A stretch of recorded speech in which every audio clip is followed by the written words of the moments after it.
वो mafia don Anant Singh के सामने आज्ञाकारी चपरासी की मुद्रा में। गायत्री यादव नाम की एक महिला अधिवक्ता ने इल्जाम लगाया था कि इसने मेरे साथ कई बार रेप किया और आज की तारीख में अनंत सिंह को बेऊर जेल में सारी सुविधाएं मिली हुई है, क्योंकि आईएएस और आईपीएस अधिकारी जो हैं बिहार में वो मर्दाना कमजोरी के शिकार हो गए हैं। सीनियर एसपी पटना की रिपोर्ट निकली, उसने भी कहा कि हाँ, ये संजीव हंस ने रेप किया है और मोबाइल से वो अपने गिरोह का संचालन करता है और बिहार के मुख्य सचिव की औकात नहीं है अनंत सिंह का मोबाइल जब्त करवाने की। मोदी ने लोकतंत्र को लीक तंत्र बना दिया है। जैसे मैं धर्मनिरपेक्ष हूँ, ऐसे नीतीश कुमार शर्म निरपेक्ष है, मतलब शर्म हया छोड़ के काम करते हैं। इसलिए अनंत सिंह बेऊर जेल में रह के भी नंगा नाच कर रहा है। जी, ऐसा माना जाता है हमारे देश में, खासकर हमारे बिहार और यूपी से सबसे ज्यादा आईएएस और आईपीएस निकलते हैं।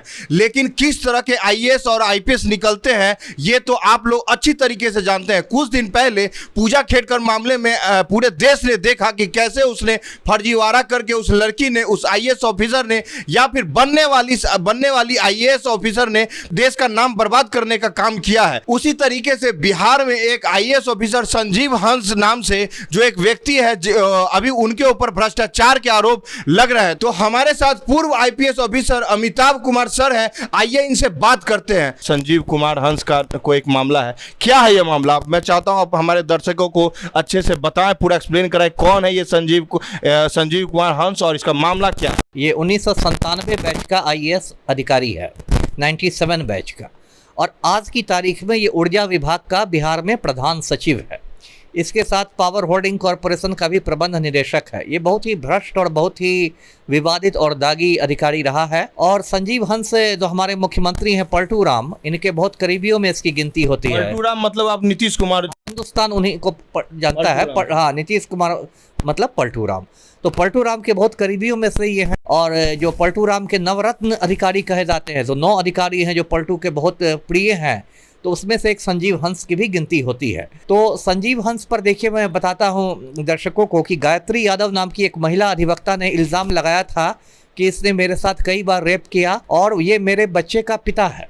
अच्छा, ये हाँ, बहुत गंभीर, हाँ, बहुत गंभीर आरोप है। वो 8-10 साल का लड़का उसका है, गायत्री यादव का, और वो घूम घूम के कह रही है कि इसका पिता संजीव हंस है।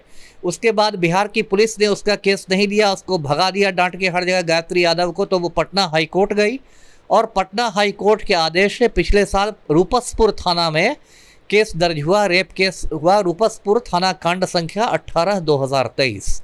इसमें संजीव हंस को नामजद अभियुक्त बनाया गया कि इसने रेप किया गायत्री यादव के साथ। उसके बाद पटना का जो एसपी है वेस्ट, उसने उस केस का सुपरविज़न किया और उसने अपनी रिपोर्ट में कहा कि हाँ, ये केस बिल्कुल सच है और संजीव हंस ने रेप किया था। उसके बाद सीनियर एसपी पटना की रिपोर्ट निकली, उसने भी कहा कि हाँ, ये संजीव हंस ने रेप किया है। और जो ये बात वो कह रही है गायत्री यादव की मेरे बेटे का ये पिता है, तो उस पर सीनियर एसपी ने आदेश दिया कि इसका डीएनए टेस्ट कराया जाए, क्योंकि डीएनए टेस्ट से ही पता चलेगा कि इस बच्चे का पिता कौन है। तो जो केस का अनुसंधान करता है आईओ जो केस का है, उसको ये आदेश दिया गया और ये रिपोर्ट 17 अप्रैल 2023 को ही निकली, 1 साल पहले। लेकिन चूंकि संजीव हंस पलटू का करीबी है आ रही है और वो डीएनए टेस्ट आज तक नहीं करा। इसी बीच अभी 8-10 दिन पहले क्या मामला हुआ कि ईडी जो है, इन्फोर्समेंट डायरेक्टोरेट, जिसको हिंदी में कहते हैं प्रवर्तन निदेशालय, ये एक सेंट्रल एजेंसी है, इसने संजीव हंस और उसका पार्टनर है गुलाब यादव, दोनों के 21 ठिकानों पर छापेमारी की। 4 शहरों में छापेमारी हुई, नई दिल्ली में, पटना में, पुणे में और मधुबनी में, है ना। गुलाब यादव मधुबनी का रहने वाला है, लखनऊ प्रखंड का, गंगापुर गांव का, और पुणे में उसका बहुत कारोबार है। तो 21 ठिकानों पर रेड हुआ और उसमें बहुत सारी आपत्तिजनक दस्तावेज ईडी ने जब्त किए। और उसके बाद एक और सुनील सिन्हा है, नेता, लोजपा राष्ट्रीय का नेता है, वो भी संजीव हंस का करीबी था, उससे भी पूछताछ हुई। और एक बहुत बड़ी निर्माण कंपनी है SP Singla company, construction company है, जो कि पलटू की करीबी कंपनी है और उसको बिहार में हज़ारों करोड़ के रेलवे के पुल निर्माण के ठेके मिले हैं। तो उस एसपी सिंगला के भी कार्यालयों पर पटना में ईडी ने छापेमारी की। सैकड़ों हज़ारों करोड़ का मतलब घोटाला किया गया है। संजीव हंस जो है, नाम ही का हंस है, ऐसी चाल है कौवा की। ये पुल निर्माण जो निगम है उसका भी ये चीफ रह चुका है। और जो सीनियर एसपी ने रिपोर्ट दी थी रेप केस में, उसमें उसने जिक्र किया था कि संजीव हंस ने चंडीगढ़ के पास 95 करोड़ का एक रिजॉर्ट खरीदा है और जो स्मार्ट मीटर की कंपनी है जिसने बिहार में स्मार्ट मीटर लगाए हैं, उसने संजीव हंस को घूस में, रिश्वत में एक मर्सिडीज कार दी है, जो एक बहुत महंगी कार होती है मर्सिडीज। तो उसकी भी जांच होनी चाहिए, लेकिन पलटू के करीबी होने की वजह से संजीव हंस पर वो सब एक्शन नहीं हुआ। अब संजीव हंस की मुसीबतें बढ़ रही है और अब ऐसी चर्चा है कि 2-4 रोज में संजीव हंस को ईडी फिर पूछताछ के लिए बुलाएगी और उसके बाद उसकी गिरफ्तारी भी हो सकती है। जी, इस केस में भी पूरी संभावना है कि डीएनए टेस्ट है, ये संजीव हंस की पोल खुल जाएगी और जो गायत्री यादव का ये बच्चा जो है उसको संजीव हंस को अपना वारिस बनाना पड़ेगा। जी, 25 साल से तो ये राज कर रहे हैं, नीतीश कुमार का सरकार चल रहा है, कभी आरजेडी के साथ मिलाकर चले हैं या फिर कि बीजेपी के साथ मिलकर चले हैं, तो ये अपना नहीं बताते हैं कि मतलब इनके राज्य में, इनके टाइम पे क्या चल रहा है बिहार में। जैसे मैं धर्मनिरपेक्ष हूँ, ऐसे नीतीश कुमार शर्मनिरपेक्ष है, मतलब शर्म हया छोड़ के काम करते हैं। अब मैं दर्शकों को ये तस्वीर दिखाता हूँ, जासूस बाबा के दर्शकों को। अच्छा, ये तो अनंत सिंह। हाँ, ये जो मुख्यमंत्री हमारे हैं पलटू राम उर्फ सुशासन बाबू, जो कहते हैं कि हम ना किसी को फंसाते हैं, हम ना किसी को बचाते हैं, वो माफिया डॉन अनंत सिंह के सामने आज्ञाकारी चपरासी की मुद्रा में। और आज की तारीख में अनंत सिंह को बेऊर जेल में सारी सुविधाएं मिली हुई है, बेऊर जेल में उसको मोबाइल की सुविधा मिली हुई है और मोबाइल से वो अपने गिरोह का संचालन करता है।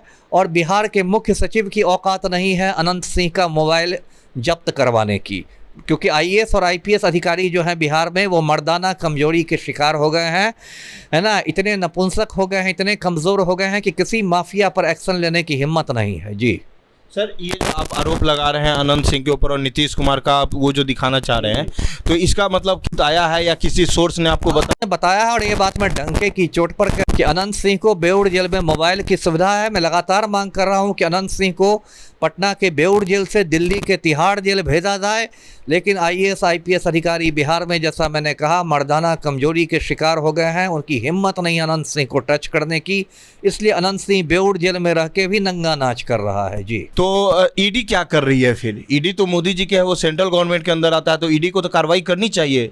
देखिए, बहुत चीज़ अभी राजनीति, ईडी देखिए, मैं बता दूं दर्शकों को कि वो एक स्वतंत्र एजेंसी नहीं है, उसको मोदी का पालतू कुत्ता ही मान के चलिए। अच्छा। अब देखिए, अभी पर्दे के पीछे नरेंद्र मोदी और पलटू राम के बीच बहुत सारा राजनीतिक मोल भाव हो रहा होगा।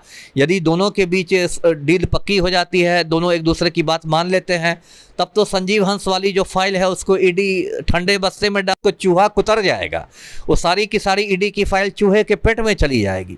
लेकिन यदि बात नहीं बनी मोदी जी और इसके बीच, पलटू राम के बीच, तब ईडी क्या करेगा? संजीव हंस को गिरफ्तार करेगा, सुनील सिन्हा को गिरफ्तार करेगा, गुलाब यादव को गिरफ्तार करेगा, और हो सकता है ईडी की जांच की जो आंच है वो पलटू राम तक पहुंच जाए। जैसे ईडी ने हाल में 2 मुख्यमंत्रियों को गिरफ्तार किया ना, दिल्ली के मुख्यमंत्री अरविंद केजरीवाल को और झारखंड के मुख्यमंत्री हेमंत सोरेन को। केजरीवाल तो अभी भी अंदर हैं, सोरेन बाहर आ गए हैं, तो हो सकता है तीसरा नंबर हमारे पलटू राम का ही आ जाए, ईडी इनको भी अंदर कर दे, ये भी बेऊर जेल की यात्रा कर लें। पलटू राम है राजनीति में फिलहाल, क्या कल फिर इधर आएंगे उधर आएंगे, लोग डगरा के बैगन है, फिलहाल साथ में है, फिर विरोध होगा, फिर साथ आएंगे। कभी पलटू राम को बोलते थे कि बीजेपी का मतलब बड़का झूठा पार्टी होता है, अब बीजेपी के साथ ही बैठे हुए। पलटू राम की बात का थोड़े डगरा के बैगन है, कभी इधर लुढ़केंगे उधर लुढ़केंगे। अच्छा सर, मेरा एक आखिरी सवाल है सर आपसे कि ऐसा क्या कारण है इस तरह के आईएएस और आईपीएस निकलते हैं जिनको पावर का इतना गुमान होता है, पावर के लिए वो किसी भी हद तक जा सकते हैं, इसके पीछे क्या कारण है? बिहार में ही है ये, तो मतलब पूरा सिस्टम ध्वस्त हो गया है और पूरे देश में इस तरह की बातें आ रही है। अभी एक पूजा खेड़कर का मामला हुआ होगा, आपने सुना होगा, उसकी ट्रेनिंग भी बंद कर दी गई है। वो महाराष्ट्र की रहने वाली है, महाराष्ट्र कैडर की आईएएस है। तो देखिए, पूरा सिस्टम ही ध्वस्त हो गया है। खास के 2014 में मोदी जी के प्रधानमंत्री बनने के बाद तो पूरा सिस्टम ध्वस्त हो गया। अब यूपीएससी में धांधली हो रही है, नीट का पेपर लीक कर रहा है, मोदी ने लोकतंत्र को लीक तंत्र बना दिया है।